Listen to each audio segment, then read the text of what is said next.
Hello दोस्तों, पवन teaching centre में आपका स्वागत है। पेन पेपर हाथ में और 10वां के ज्योग्राफी के बुक साथ में है, तो बने रहे पवन टीचिंग सेंटर के साथ, पढ़ते रहिए, आगे बढ़ते रहें। हम लोग आज देख रहे हैं, पढ़ेंगे चैप्टर 5 का पार्ट 2 पढ़ेंगे। कृषि और व्यवहारिक जीवन क्या है जो समझेंगे। कर व्यावसायिक फसलें, कौन फसलें? व्यावसायिक फसलें। तो कर व्यावसायिक फसल, सबसे पहले व्यावसायिक फसलें में कॉमर्शियल क्रॉप कहलाता है। इसका खेती इसलिए किया जाता है कि आप इसे ले खरीद कर क्या कर सके, बेच सके, इसलिए इसका नाम पड़ा व्यावसायिक फसलें। कौन फसलें? व्यावसायिक फसलें। करा गन्ना, शुगर केन। हमारे राज्य में गन्ना की खेती के लिए सभी अनुकूल भौगोलिक परिस्थितियां विद्यमान हैं। कौन परिस्थितियां? भौगोलिक परिस्थितियां विद्यमान हैं। हमारे राज्य में गन्ने की खेती के लिए बहुत सारे जो भौगोलिक परिस्थिति होनी चाहिए वो परिस्थिति उपलब्ध है। फिर भी यहाँ गन्ना का प्रति हेक्टेयर उत्पादन बहुत कम है। जितना परिस्थिति होना चाहिए भौगोलिक दृष्टि से, मिट्टी की दृष्टि से, या कह सकते हैं और किसी दृष्टि से, वो सारा अनुकूल है। उसके बावजूद भी गन्ना की खेती उत्पादन बहुत ही कम होता है प्रति हेक्टेयर देखा जाए। यहाँ के उत्तरी पश्चिमी भाग में इसकी खेती प्रमुखता से होती है। और यहाँ देखा जाए इसके उत्तरी पूर्वी पश्चिमी भाग में इसकी खेती प्रमुख रूप से होती है। जैसे गंडक, बागमती, कमला तथा घाघरा नदी का दोआब प्रमुख उत्पादन क्षेत्र है। कर देखा जाए गंडक नदी, बागमती, कमला और घाघरा नदियाँ इसका क्या है, प्रमुख दोआब है। दोआब मतलब वहाँ पर जगह जहाँ जहाँ नदी के किनारे क्या चीज़ हो सकता है, गन्ना की खेती हो सकते हैं। 2006 से 7 में 117,000 हेक्टेयर भूमि पर गन्ना की खेती की गई। कब से कब तक? 2006 से 7 में 117,000 हेक्टेयर। कै हज़ार हेक्टेयर? 117,000 हेक्टेयर भूमि पर गन्ना की खेती की गई। और उत्पादन कितना हुआ? 5,338,000 मीट्रिक टन हुआ। और उत्पादन कितना हुआ? 5,338,000 मीट्रिक टन उत्पादन हुआ। विगत कई वर्षों से गन्ना के उत्पादन में, देखा जाए तो किसके उत्पादन में? गन्ना के उत्पादन में वृद्धि हो रही है। बहुत सालों से, बहुत वर्षों से अगर देखा जाए तो गन्ना के उत्पादन कितनी हो रही है? वृद्धि बढ़ती जा रही है। किंतु 2005 से 6 की तुलना में 2006 से 7 में क्षेत्रफल और उत्पादन दोनों में वृद्धि दर्ज की गई है। अगर देखा जाए 2005 से 6 में की तुलना में, तो 2006 और 7 में क्षेत्रफल में के दोनों में क्या किया? वृद्धि हुआ, यानी कि खेत के जो मैदान जो थे उसमें वृद्धि हो गई। 2005 से 6 में हज़ार भूमि में गन्ने की खेती की गई और कुल उत्पादन 42.40 हज़ार मीट्रिक टन हुआ। 2005 से 6 में देखा जाए तो 101,000 हेक्टेयर पर भूमि का क्या किया गया? भूमि पर गन्ना की खेती की, जिसका उत्पादन कितना हुआ? 4240,000 मीट्रिक टन। कौन टन? 4240,000 metric tonne. गन्ने के उत्पादन में पश्चिमी चंपारण, कौन चंपारण? पश्चिमी चंपारण किसके उत्पादन में? गन्ने के उत्पादन में पहला स्थान पर है। कौन स्थान पर है? पहला स्थान पर है। कौन देने योग्य बात? ध्यान देने योग्य बात। अगर आपसे क्वेश्चन पूछेगा कि बिहार में गन्ने के उत्पादन में कौन सा जिला है सबसे अधिक उत्पादन करता है गन्ने का, तो पश्चिमी चंपारण क्या है? जिला है जहाँ सबसे ज़्यादा उत्पादन होता है।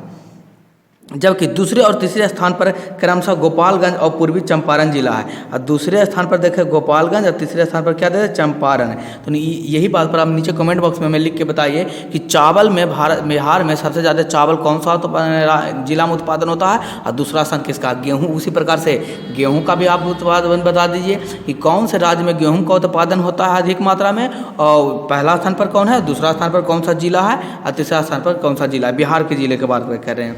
फिर आप हमको दलहन में बता दीजिएगा कौन सा जिला है, नीचे कमेंट बॉक्स में लिख के बताइए। आगे हम लोग चले, कह रहा है जूट को जूट कहते हैं। जूट का उत्पादन बिहार के उत्तर पूर्वी जिले में होता है। किसका उत्पादन? जूट का उत्पादन बिहार के कौन जिलों में? बिहार के उत्तर पूर्वी जिले में होता है, क्योंकि यह अधिक वर्षा वाला क्षेत्र है। क्योंकि जूट के उत्पादन के लिए बहुत ज़्यादा पानी की मात्रा होती है, और जहाँ वर्षा वाला क्षेत्र होगा वहाँ जूट भी उत्पादन अधिक होगा। तो ये जिला जो है जो जूट का उत्पादन अधिक होता है, जो कि जूट उत्पादन के लिए प्रयुक्त है। देखा जाता है जूट उत्पादन के लिए क्या है? प्रयुक्त, यानी कि सफिशियंट है, अच्छा से उत्पादन इसमें जूट किया जाता है।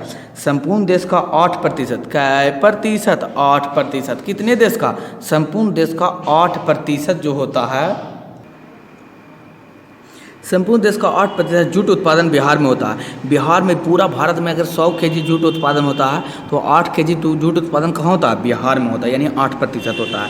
और पश्चिम बंगाल असम के बाद बिहार का तीसरा स्थान पर है। यानी पहला स्थान पर पश्चिम बंगाल उत्पादन होता है जूट का, दूसरा में असम पर होता है और तीसरा में कौन आ जाएगा, बिहार आ जाएगा राज्य। कौची के उत्पादन में, जूट के उत्पादन में कर बिहार तीसरा स्थान पर था। 2006 से 7 में 1.45 लाख हेक्टेयर पर यहाँ लगभग 14 लाख गांठ जूट का उत्पादन हुआ था। करा 1.45 लाख हेक्टेयर पर यहाँ लगभग कितना 14 लाख गांठ जूट का क्या चीज हुआ, उत्पादन हुआ। किंतु अब इसका उत्पादन में तेज़ी से गिरावट हो रही है। अगर देखा जाए तो इनके जो उत्पादन में तेज़ी से क्या चीज़ आते जा रहा है, गिरावट आते जा रही है। पूर्णिया, कटिहार, मधेपुरा, किशनगंज, सहरसा, मधुबनी, दरभंगा, समस्तीपुर जिले में जूट का उत्पादन मुख्य रूप से हो रहा है। अगर देखा जाए बिहार में कौन से जिले में मुख्य रूप से जूट का उत्पादन हो रहा है, तो कौननिया, पूर्णिया, कौनहर, कटिहार, कौनपुरा, मधेपुरा, कौनगंज, किशनगंज, कौन रसा, सहरसा, कौन बनी, मधुबनी, कौन बंगा, दरभंगा, कौनपुर, समस्तीपुर, ये सारे जिले में क्या चीज़ हो रहे हैं, जूट के उत्पादन धीरे धीरे बढ़ते जा रहे हैं। अगला में हम लोग देखते हैं कौन उत्पादन, तंबाकू उत्पादन के बारे में हम लोग समझते हैं, जिसको कहते हैं tobacco skill injury to health. यानी कि देखते हुए आप मूवी भी देखते होंगे, प्रचार देखते होंगे, उसमें दिखाता होगा कि क्या धूम्रपान निषेध है, यानी धूम्रपान जानलेवा हो सकता है। तो उसके बाद हम लोग को पढ़ना है तो पढ़वे करेंगे तंबाकू उत्पादन कहाँ होता है। बोल सर तंबाकू का उत्पादन होता है क्या, हम बिना तंबाकू उत्पादन थोड़ी ना कि आप तंबाकू का यूज कर रहे हैं। तंबाकू उत्पादन में बिहार का भारत में 6ठा स्थान है। कौन सा स्थान है, 6ठा स्थान है। किसके उत्पादन में, तंबाकू के उत्पादन में। इसकी खेती के लिए गंगा का दियार क्षेत्र सबसे उपयुक्त है। अगर देखा जाए इसकी खेती के लिए के रूप में देखा जाए तो जो गंगा का जो दियार क्षेत्र है, दियार बोल सर दियार को होता है, तो गंगा नदी मान लीजिए नदी ऐसे जा रहा है, नदी के बगल में देखते होंगे ने पूरा बालू से एकदम भरा रहता होगा, खाली बालू बालू बालू बालू उस साइड रहता होगा, एक साइड में, यह कहलाता है दियार क्षेत्र कहलाता है। कौन क्षेत्र कहलाता है, दियार क्षेत्र। तो दियार क्षेत्र में उपयुक्त है। समस्तीपुर और वैशाली जिले इसके लिए प्रसिद्ध है। और देखा जाए तो समस्तीपुर और वैशाली जिले इसके लिए क्या है, प्रसिद्ध है। इसके अतिरिक्त दरभंगा, पटना, भागलपुर, मुंगेर और मुजफ्फरपुर जिले में भी इसकी खेती की जाती है। किसकी खेती की जाती है, तो तंबाकू की खेती की जाती है। आपसे क्वेश्चन पूछेगा कि इसकी खेती कहाँ की जाती है, तो दियार क्षेत्र में किया जाता है। दियार क्षेत्र के अंतर्गत कौन कौन आता है, दरभंगा, पटना, भागलपुर, मुंगेर, मुजफ्फरपुर जिले में किया जाता है। तंबाकू की खेती इन जिलों में 140 हेक्टेयर हजार क्षेत्र में 16,140,000 मेट्रिक टन, कै हज़ार मेट्रिक टन, 16,140,000 मेट्रिक टन तंबाकू का उत्पादन हुआ। कितने क्षेत्र में, 140 हेक्टेयर हजार क्षेत्र में 16,140,000 मेट्रिक टन का उत्पादन किया गया है। आगे हम लोग देखते हैं सब्जी एवं फल एवं मसाले का उत्पादन कहाँ कहाँ होता है, बिहार के बारे में जो चर्चा करते हैं। कह रहा बिहार में सब्जी के अंतर्गत आलू, प्याज, भिंडी, परोर, लौकी, पालक, लाल साग, लुबिया, फूलगोभी, पलटन, पत्तगोभी और आदि की खेती की जाती है। इस सारे चीज़ क्या सभी सब्जी का नाम था। इस सारे सब्जियों का उपयोग कहाँ किया जाता है, बिहार में किया जाता है। इनमें आलू सबसे प्रमुख सब्जी है। अगर देखा जाए तो इसमें सबसे प्रमुख कौन सी सब्जी है, तो आलू है। इसलिए तो कहा जाता है सब्जियों का राजा आलू नहीं, बल्कि एक महत्वपूर्ण खाद्य पदार्थ भी है। एक आलू तो है ये सबसे इम्पोर्टेंट, उसके बाद एक महत्वपूर्ण है। इसकी खेती बिहार के लगभग सभी जिले में होती है। अगर देखा जाए तो इसकी खेती बिहार के हर एक प्रत्येक जिले में क्यों होता है। कुछ जिलों में इसकी खेती दो फसलों में होती है। अगर देखा जाए तो कुछ जिलों में जो सब्जियों की खेती दो फसलों में की जाती है। बिहार में आलू का कुल उत्पादन काई दहाई सैकड़ा हजार 10,000 लाख 5,66,000 मीट्रिक टन होता आलू का उत्पादन होता है।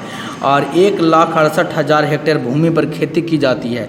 5,66,000 मीट्रिक टन उत्पादन होता है आलू का। अब कितने ज़मीन पर खेती की जाती है, तो 1,68,000 हेक्टेयर भूमि पर ज़मीन पर खेती की जाती है। पटना एवं नालंदा आलू पैदावार में अग्रणी है। देखा जाए कौन टन्ना, पटना और कौन जिला, नालंदा जिला। सबसे ज़्यादा आलू का उत्पादन कहाँ होता है, पटना में। दूसरा स्थान पर कोची है, नालंदा में है। तो आपसे क्वेश्चन पूछ देगा कि आलू का उत्पादन बिहार के कौन से जिले में होता है, तो पटना में। दूसरा कौन, नालंदा में।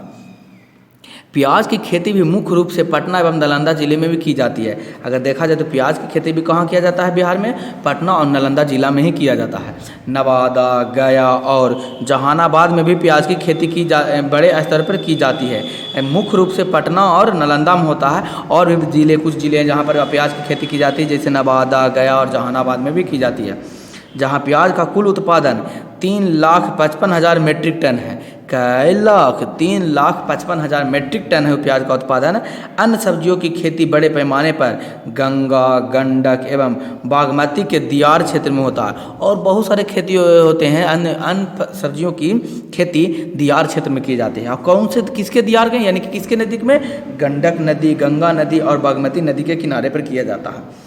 पटना और उसके आसपास में बड़े भूभाग पर अनेक प्रकार की सब्जियां पैदा की जाती है। अगर देखा जाए तो पटना और उसके आसपास के जो इलाके में है, बहुत प्रकार की सब्जी की जाती है। ये नहीं कि आलू और सिर्फ प्याज का ही खेती की जाता है, और बहुत सारे प्रकार की सब्जियों की खेती की जाती है। अगला कौन? चिल्ली मिर्ची। इंग्लिश में चिल्ली, हिंदी में मिर्ची। मिर्च की खेती दियार क्षेत्र में गंगा के दोनों किनारे पर बृहद पैमाने की जाती है। अगर देखा जाए मिर्च की खेती, किसकी खेती? मिर्च की खेती दियार के क्षेत्र में गंगा के दोनों के पैमाने पर, यानी कि गंगा के दोनों, गंगा नदी है, गंगा नदी की ये साइड भी है और ये साइड, दोनों साइड किया जाता है मिर्ची की खेती। बिहार में अन्य मसालों जैसे हल्दी, अदरक, धनिया, सौंफ एवं लहसुन की भी खेती की जाती है। बिहार में मिर्ची की ही नहीं खेती की जाती है, अदरक, धनिया और लहसुन की भी खेती की जाती है। मौसमी फलों में आम, लीची, अमरूद, केला, पपीता, सिंघाड़ा एवं मखाने बिहार में उत्पादन किए जाते हैं। अगर मौसमी फल का नाम देखा जाए तो बोलिए सर मौसमी फल क्या होता है? आप अगर पूजा करवाते होंगे, पूजा का सामान लिखा होंगे तो सरकार लिखे होंगे कि मौसमी फल ले आना, यानी मौसमी फल का मतलब हुआ जिस मौसम है उस मौसम में जो फल का पैदावार हो रहा है उसी फल को मौसमी फल कहा जाता है। तो मौसमी फल आम, लीची, अमरूद, केला, पपीता, सिंघाड़ा और मखाने हैं जो मुख्य रूप से मौसमी फल के अंतर्गत आते हैं, और इसका भी उत्पादन बिहार में किया जाता है। अगर आम के लिए भागलपुर, आम के लिए प्रसिद्ध कौन है? भागलपुर, मुजफ्फरपुर, पूर्णिया, दरभंगा जिले क्या है? प्रसिद्ध है। क्वेश्चन पूछेगा कि बिहार में कौन से ऐसे जिले हैं जो आम के लिए प्रसिद्ध हैं, तो आप क्या जवाब दीजिएगा? भागलपुर, मुजफ्फरपुर, पूर्णिया और दरभंगा जिले हैं जो प्रसिद्ध हैं। लीची के लिए, तो लीची के लिए मुजफ्फरपुर प्रसिद्ध है। देखो अगर ठेला पर आप देखते होंगे तो मुजफ्फरपुर की लीची है, मुजफ्फरपुर की लीची है, यानी कहने का मतलब ये हुआ कि वहाँ जो लीची का हब है, यानी कहने केंद्र बना हुआ, वहाँ बहुत बड़े पैमाने में लीची का उत्पादन किया जाता है। और वैशाली की ख्याति प्राप्त है। मुजफ्फरपुर और वैशाली दोनों कहाँ क्या चीज़ प्राप्त किए हैं? लीची है, यानी कि लीची प्रसिद्ध रूप से या कह सकते हैं प्रमुख रूप से यहाँ लीची का खेती किया जाता है। वैशाली, खगड़िया, बेगूसराय, कौन साली? वैशाली, कौन गड़िया? खगड़िया, कौन सराय? बेगूसराय, कौनपुर, समस्तीपुर में पैमाने पर केले के बागान विकसित है।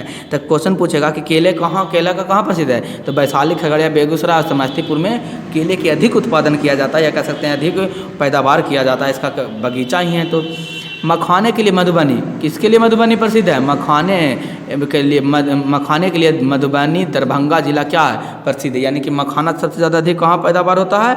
तो मधुबनी और दरभंगा में। गंगा के दियार क्षेत्र में खीरा, ककड़ी, तरबूज की खेती की जाती है। कौन क्षेत्र में? दियार क्षेत्र में। किसकी खेती की जाती है? खीरा, ककड़ी और तरबूज की खेती की जाती है।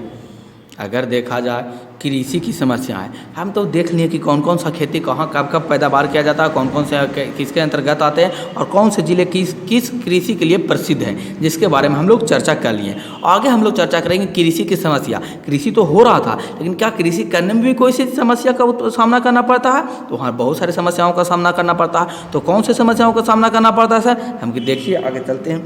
कह रहा बिहार की 90% आबादी देहातों में रहती है। किसकी? बिहार की 90% आबादी कहाँ रहती है? देहात में रहती है। और 80% जनसंख्या कृषि पर आश्रित है। और देखा जाए तो 80% जनसंख्या किस पर आश्रित है? तो कृषि पर आश्रित है। इसके बावजूद यहाँ का प्रति हेक्टेयर उत्पादन, कौन हेक्टेयर? प्रति हेक्टेयर उत्पादन अन्य राज्यों की अपेक्षा कम है। अगर देखा जाए तो यहाँ के प्रति हेक्टेयर उत्पादन अन्य राज्यों, दूसरे राज्यों की अपेक्षा बहुत ही कम है। यह राज्य कृषि संबंधित अनेक समस्याओं से जूझ रहा है। अगर देखा जाए तो बिहार है जो कृषि की बहुत सारी समस्याओं से जूझ रहा है। तो बोल सर कौन कौन से समस्याओं से जूझ रहा है, जिसके बारे में हमको थोड़ा सा बताइए। हम लोग आगे चलते इसी समस्याओं के बारे में हम लोग क्या करेंगे, पढ़ेंगे। देखते हैं सबसे पहला समस्या क्या आता है बिहार में। जब हम खेती कर रहे हैं तो उसमें सबसे पहला समस्या कौन सा समस्या जो सामने बढ़कर आता है, तो सबसे पहले समस्या के अंतर्गत आता है मिट्टी कटाव एवं गुणवत्ता का ह्रास। ह्रास मतलब होता है कमी। तो मिट्टी का कटाव हो रहा है और गुणवत्ता इसकी खराब होते जा रही है। गुणवत्ता का जो उर्वरकता जो है, उपजाऊ जो क्षमता है मिट्टी का, जो खत्म होते जा रहा है और इसकी मिट्टी का कटाव बहुत निम्न स्तरीय हो रहा है, यानी कि बहुत तेज़ी से होते जा रहा है। भारी वर्षा और बाढ़ के कारण मिट्टी का कटाव होता है। बोल सर मिट्टी का कटाव भारी वर्षा के कारण कैसे होता है, बाढ़ के कारण? हम कि जैसे आप देखे होंगे, मान लीजिए ये रोड जा रहा है, कौन सी जा रहा है, यहाँ पर इसी तरीक़े से रोड जा रहा है। अभी रोड जा रहा था, यहाँ पर से पानी बरसा हो रहा था। देखते हो रोड के किनारे जब पानी गिरता है तो यहाँ मिट्टी नीचे है, यहाँ तो पकिया था तो नहीं टूटा, और नीचे मिट्टी धोवा के यहाँ पर गड्ढा हो जाता होगा। तो क्या हुआ, मिट्टी बारिश हुआ तो पानी जो मिट्टी यहाँ पर था, पानी उसको क्या कर दिया, धो के लेकर चला गया। तो एक गड्ढा जो यहाँ पर हो गया, तो ये किसके कारण ये गड्ढा पर होगा, सड़क के किनारे देखते होंगे हो जाता होगा। पैन के किनारे भी ऐसा होता है, जिसका अगर जमीन पैन के किनारे या कह सकते हैं नदी के किनारे वाले भी ज़मीन में इस तरीके से देखा जाता है। तो गड्ढा हो गया, तो ये जब रास्ता जैसा पानी के जाने के लिए बन गया, तो क्या हुआ, मिट्टी का धीरे धीरे धोल कर चला गया नीचे। तो मिट्टी का कटाव हुआ एक तरीके से। क्यों हुआ मिट्टी का कटाव? बोल सर क्यों हुआ, क्योंकि बारिश पड़ रहा था तो पानी जा रहा था तो कटाव हो गया। इसलिए तो बोला गया कि वर्षा और बाढ़ के कारण मिट्टी का कटाव बिहार में अधिक मात्रा में होता है, जिसके कारण यहाँ जमीन जो गुणवत्ता, मिट्टी का गुणवत्ता, जो ऊपर जो उपजाऊ मिट्टी है जो धोवा कर चले जाता है, जिससे उसकी गुणवत्ता खराब हो जाती है और फसल लगाने के बाद क्या उत्पादन कम होता है। तो बोल सर आप तो अभी बता रहे थे क्या चीज़, रोड पर, तो रोड पर क्या कौन सा फसल लगता है? हम कि अभी तो आपको बताएं कि किनारे, पैन के किनारे है, नदी के किनारे जो ज़मीन है उस पर भी तो यही प्रक्रिया द्वारा ना टूट जाता होगा। और बाढ़ आया तो ऊपर वाला मिट्टी धोवा कर क्या हो जाता है, चला जाता होगा सारा खेत से। तो कह सकते हैं हम लोग इसकी यही कारण क्या होता है, मिट्टी की गुणवत्ता खराब होते चल रहा है, मिट्टी का ह्रास भी होते जा रहा है, कटाव भी होते जा रहा है।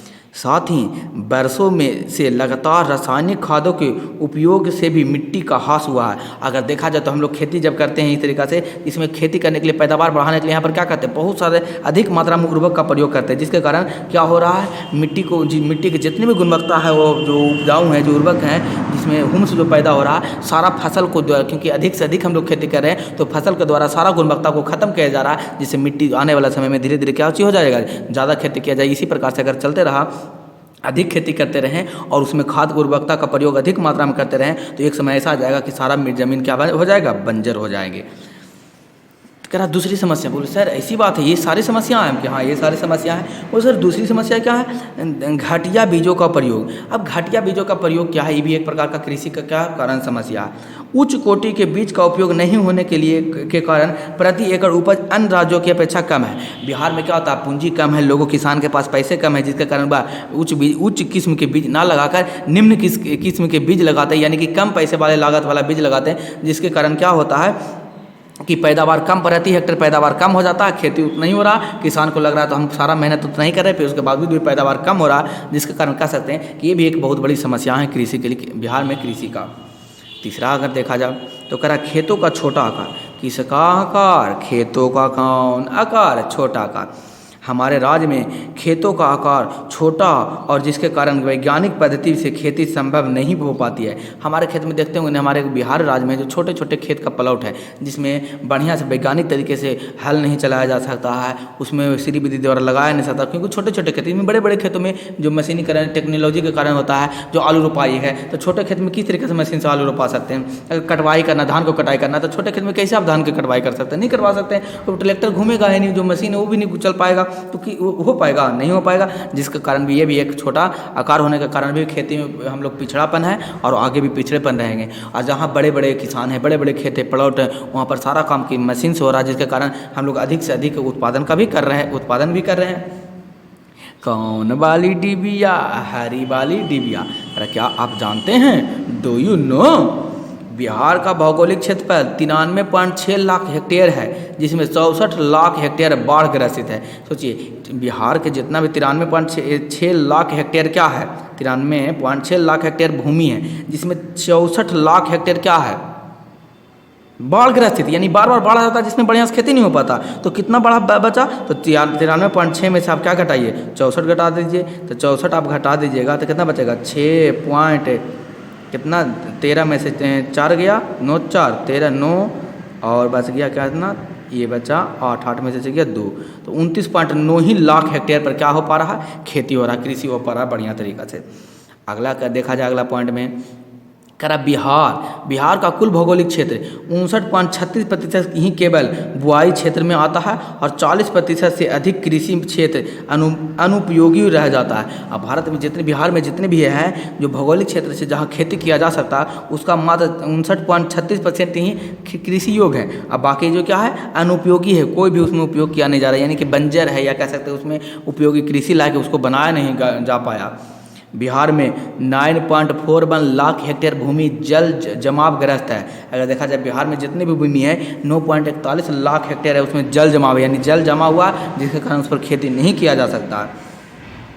इसमें 8.35 लाख हेक्टेयर भूमि उत्तर बिहार में है और शेष 1.0 लाख हेक्टेयर मोकामा टाल में है। अगर देखा जाए जो जल ग्रसित जो भूमि है वहाँ 8.35 लाख हेक्टेयर उत्तर बिहार में है। उत्तरी बिहार में, बिहार को 2 भागों में बांटा गया, बिहार के मैप आप देखिएगा उत्तरी बिहार और दक्षिणी बिहार। तो उत्तरी बिहार में 9.41 लाख हेक्टेयर भूमि जल से ग्रसित है, जिसमें उत्तरी भारत में कितना 8.35 लाख हेक्टेयर है। और मोकामा टाल में अगर देखा जाए तो 1.06 लाख हेक्टेयर मोकामा टाल में क्या चीज़ है, जल जमाव के कारण भूमि क्या खराब हो है। अगला पॉइंट में देखा जाए तो कह रहा है बिहार देश का तीसरा बड़ा सब्जी उत्पादन है। बिहार से देखा जाए तो पूरे देश में देखा जाए, पूरे देश में 38 को जिले हैं। कितने जिले हैं, 38 जिले, 28 जिले, 28 राज्य हैं, 28 केंद्र शासित प्रदेश है, सॉरी 28 जिले नहीं है, 28 राज्य और 8 केंद्र शासित प्रदेश हैं। उसमें से तीसरा स्थान भारत का, बिहार का आता है क्या चीज़ में, सब्जी उत्पादन राज्य में तीसरा स्थान पर नंबर पर आता है। बिहार देश का सबसे बड़ा अमरूद एवं लीची उत्पादन राज्य है। अगर देखा जाए बिहार देश का, यानी भारत में सबसे अधिक अमरूद और लीची कहाँ उत्पादन होता है, तो बिहार में उत्पादन होता है। अगला कह रहा है किसान में रूढ़िवादी, कौन बादी, रूढ़िवादी। किसान में रूढ़िवादी आने के कारण भी क्या चाहिए, किसानी बढ़िया से नहीं हो पा रहा। यहाँ के किसान परिश्रमी पर कम, भाग और रूढ़िवादी पर अधिक भरोसा करते हैं। कह रहा है यहाँ पर क्या परिश्रम पर कम करते हैं, भाग और रूढ़िवादी पर कि उसका बढ़िया हो गया, मेरा खराब हो गया, मेरी किस्मतें खराब है, इस तरीक़ा से अगैरह वगैरह भाग पर ज़्यादा लोग विश्वास करते हैं और मेहनत पर कम विश्वास करते हैं। यह भी एक क्या है, कृषि की समस्याओं के सामने, कृषि की समस्याओं का कारण भी एक रहा है। अगला सिंचाई की समस्या, कह यहाँ की कृषि मानसून पर निर्भर है। यहाँ की कृषि में बोल सर मानसून को जो होता है, हम पढ़ा चुके ज्योग्राफी में, 9वीं क्लास में पढ़े ज्योग्राफी में। अरे मानसून का मतलब था वर्षा अधिक मात्रा में होगा तो मानसून, वर्षा को ही मानसून कहते हैं। मानसून पर निर्भर करता है, यानी कि पूर्ण रूप से सिंचाई का कोई सुविधा उपलब्ध नहीं है। वर्षा अधिक बढ़िया हुआ तो खेती होगी बढ़िया, अगर वर्षा अधिक नहीं हुआ तो खेती बढ़िया नहीं होगी। बाढ़ और सुखाड़ यहाँ की नियमित समस्या, नियति समस्या, यानी कि अगर नहीं होगा बाढ़ तो पानी आएगा नहीं, मानसून आएगा तो एकदम नहीं आएगा जिससे सुखाड़ हो जाएगा, आएगा तो इतना आ जाएगा जिसके कारण बाढ़ भी आ जाएगा। यानी दोनों तरह से खराब, कृषि के कारण, कृषि के दृष्टिकोण से दोनों तरह से बिहार के लिए ठीक नहीं है। फिर भी सिंचाई की समुचित व्यवस्था नहीं है। यहाँ सकल की गई भूमि के मात्र 46% ही सिंचित हो पाती है, शेष भाग सिंचित से वंचित हो पाती है। अगर देखा जाए तो बिहार में जितने भी सिंचाई के लिए साधन हैं उसमें मात्र 46% ही सिंचित किया जाता है और बाकी उससे शेष जो भाग है जो वंचित, सिंचाई से वंचित है। फिर भी गंगा जल योजना के तहत देखते हैं सरकार के द्वारा, बिहार सरकार के द्वारा बहुत सारे जगह पर जहाँ सिंचित क्षेत्र नहीं है वहाँ पर गंगा वाला पानी लेके जाया जा रहा है, क्योंकि वहाँ पर सिंचाई किया जा सके, क्योंकि गंगा नदी में हमेशा 12 मास पानी रहता है, इसलिए गंगा नदी को ही चुना गया है। बाढ़ यहाँ के अधिकतर नदियाँ विनाशकारी बाढ़ के लिए प्रसिद्ध है। बहुत सारी नदियाँ यहाँ बाढ़ के लिए आता है, जितना नदियाँ वो बाढ़ ही से ग्रसित है। हिमालय से निकलने वाली नदियाँ अपने साथ भारी मात्रा में सिल्ट जमा कर लाती है। हिमालय से जो भी आती है, हिमालय से उतना ऊंचा से नदी आती है तो अधिक तीव्र गति से आती है, जिसके कारण क्या होता है बहुत सारे मिट्टी के कटाव करते हुए आती है, जो उसी को मिट्टी के कटाव या बालू के कटाव को ही क्या कहते हैं, सिल्ट है। तो नदियाँ में सिल्ट जमा कर देती है। तली सिल्ट के जमाव के कारण नदियाँ अपना मार्ग बदल देती है। इस प्रकार से नदी है और यहाँ पर क्या हो गया, सिल्ट भर गया, और सिल्ट भर गया, जमाव हो गया तो ये क्या होगा, आएगा अभी पानी आएगा, दोबारा बार पानी आएगा तो यहाँ से नहीं जाकर कहाँ से होगा, इधर से तोड़ के चल जाएगा। तो अपना क्या हो गया, अपना रास्ता को क्या कर दिया, मोड़ दिया, मार्ग बदल देती है, जिसके कारण भयंकर बाढ़ आता है। यही कारण होता है यहाँ पर अगल बगल बसे इलाके वाले में बाढ़ का सामना करना पड़ता है, बाढ़ आ जाता है। और बड़े पैमाने पर जान माल की क्षति होती है। बहुत बड़े पैमाने पर जान माल की, यानी लोग मर जाते हैं बाढ़ आने के कारण, जान की भी क्षति होती है और माल यानी कहने मतलब पैसे का भी नुकसान होता है। योजना आयोग के अनुसार बिहार में 64 लाख हेक्टेयर भूमि बाढ़ ग्रसित है। अगर योजना आयोग के अंतर्गत देखा जाए तो इसके सर्वे के अनुसार बताया गया कि 64 लाख हेक्टेयर भूमि जो है बाढ़ से ग्रसित रहता है हमेशा। क्या बिहार का बाढ़ ग्रसित क्षेत्र में नदियां द्वारा मार्ग बदलने से नदी मार्ग से बाहर निकली हुई भूमि पर आधिपत्य होकर बाहुबलियों और नक्सलियों का आतंक दियार प्रदेश की एक बड़ी समस्या रहा है, जिसके कारण यहाँ बाढ़ ग्रसित होने के कारण यहाँ के लोग कम रहते हैं और यहाँ नक्सलियों और आतंक का दियार में बहुत प्रचल रहता है। यहाँ पर रंगदार बहुत यानी आतंक मतलब रंगदार यहाँ के लोग पाए जाते हैं इस इलाके में। इसी बार 2006 में अक्टूबर में खगड़िया जिला में इस प्रकार भूमि विवाद के कारण भयंकर नरसंहार हुआ। और 2006 में देखा जाए तो खगड़िया जिला में एक भूमि के कारण ही भूमि विवाद में एक बहुत बड़ा क्या हुआ नरसंहार हुआ, जिसमें बहुत सारे लोगों की जानें चली गई। इस सभी समस्याओं के अतिरिक्त पूंजी का अभाव, पशुओं की दयनीय दशा, जनसंख्या, आर्थिक एवं सामाजिक समस्याओं भी कृषि के विकास में बाधक है। अगर इस सारी समस्याओं के बावजूद भी देखा जाए तो पूंजी की समस्या, पैसा की समस्या, पशुओं की दैनिक स्थिति, यहाँ के लोग रहने वाले लोगों की दैनिक स्थिति, जनसंख्या में वृद्धि को होने के कारण भी और आर्थिक और सामाजिक क्रियाओं के भी दृष्टि से देखा जाए तो बिहार की बहुत स्थिति खराब है। तो की स्थिति खराब है। उम्मीद करते हैं आप लोग इतना पढ़ें जिससे आपको समझ में आएगा। अगर आपको समझ में आएगा तो वीडियो को लाइक और शेयर और सब्सक्राइब करना ना भूलें। बने रहें पवन टीचिंग सेंटर के साथ, पढ़ते रहें, यूँ आगे बढ़ते रहें। अंत में मैं आपको यही कहूँगा, छोटे को प्यार करें, बड़े को सम्मान करें, अपना व्यक्तित्व इस तरीक़ा से कायम रखें कि आपके साथ रह रही स्त्री भी सुरक्षित महसूस कर सके। तो अंत तक आपका वीडियो देखने के लिए धन्यवाद। ये आपका था पार्ट 2।